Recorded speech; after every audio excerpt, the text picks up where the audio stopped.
গত 10ই আগস্ট বারাবণীর লালগঞ্জে দুই যুবককে ছাগল চুরির অপরাধে বেধড়ক মারধর করার ভিডিও ভাইরাল হয়।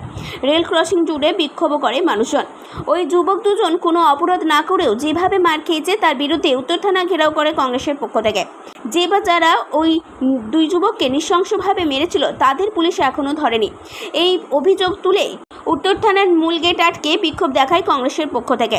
কংগ্রেসের প্রতিনিধি দলটি আসানসোল উত্তর থানায় গিয়ে বিচারের দাবি করে। তারা এসে জিজ্ঞাসা করে কেন এখনও অপরাধী গ্রেপ্তার হয়নি।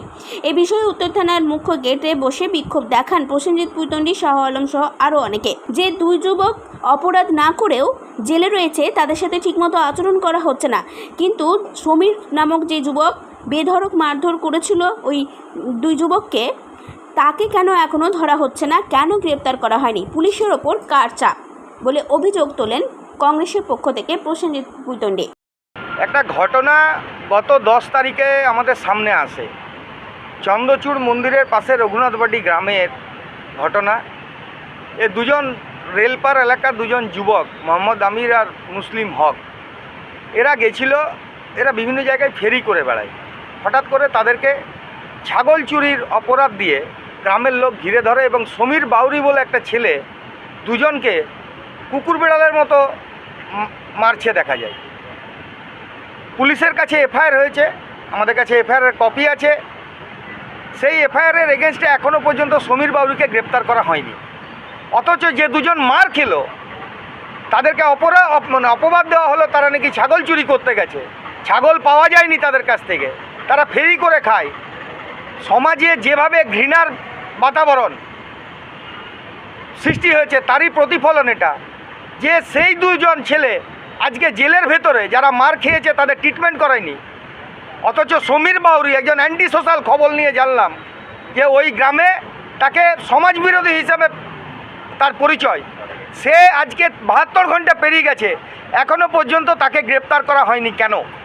আমরা এটা জানার জন্য নর্থ থানায় এসেছিলাম, যেহেতু এফআইআরটা এখানে হয়েছে। এখনও পর্যন্ত বড়োবাবুর কোনো পাত্তা নেই। আমরা জিজ্ঞাসা করলাম ডিউটি অফিসারকে, উনি বলছেন আমি মেজবাবুকে ডাকছি, মেজবাবুর ফোন লাগছে না। বড়োবাবু কোথায় আছে জানি না, কোথায় উনি নিদ্রাতে গেছেন। অথচ অ্যান্টি সোশ্যালরা ঘুরে বেড়াচ্ছে পুলিশ निद्राई। देखिए 10 तारीख को जो एक घटना घटा सामने आया था, रेल पार का रहने वाला 2 बच्चा जो फेरी करने के लिए जगह जगह जाता है, उसको बकरी चोरी का नाम पे इल्ज़ाम देकर जिस तरीके से उसको मारपीट किया गया, उसके साथ में ओपन उसका वीडियो वायरल हुआ सोशल मीडिया पे और पुलिस थाने में एफआईआर भी हुआ। आज देखा गया है कि मोहम्मद आमिर और मुस्लिम हक, ये दोनों जिसको बेतरीके से मारा गया, मोह बैलेंसिंग हुआ, उसको आप देखिएगा कि वो आज जेल के सलाखों के पीछे। ना ही उसका सही तरीके से ट्रीटमेंट कराया गया। जब इसका सोशल मीडिया पे जब इसका वायरल होता है, उसके बावजूद जब एफआईआर होने के बाद में भी समीर बौरी आज तक उसको अरेस्ट क्यों नहीं किया गया, किसका दबाव पे उसको अरेस्ट क्यों नहीं किया जा रहा है? एंटी सोशल है वो, उसके बावजूद भी पुलिस किसके दबाव पे आकर उसको अरेस्ट नहीं कर रही है? आज हम लोग यहाँ नॉर्थ थाना के ओसी से मिलने के लिए आए हैं और इसी को लेकर हम लोग थाना के बाहर गेट जाम कर बैठे हैं। नॉर्थ थाना का ओसी आएंगे और आके उनको जवाब देना पड़ेगा और हम लोगों का डिमांड है कि जल्द से जल्द अरेस्ट करना पड़ेगा। यदि जल्द से जल्द अरेस्ट नहीं किया गया, इसको लेकर आसनसोल कांग्रेस पार्टी की ओर से हम लोग बड़ा आंदोलन पे जाएंगे। আসানসোল থেকে সঞ্জয় দেবের রিপোর্ট, 99 নিউজ বাংলা।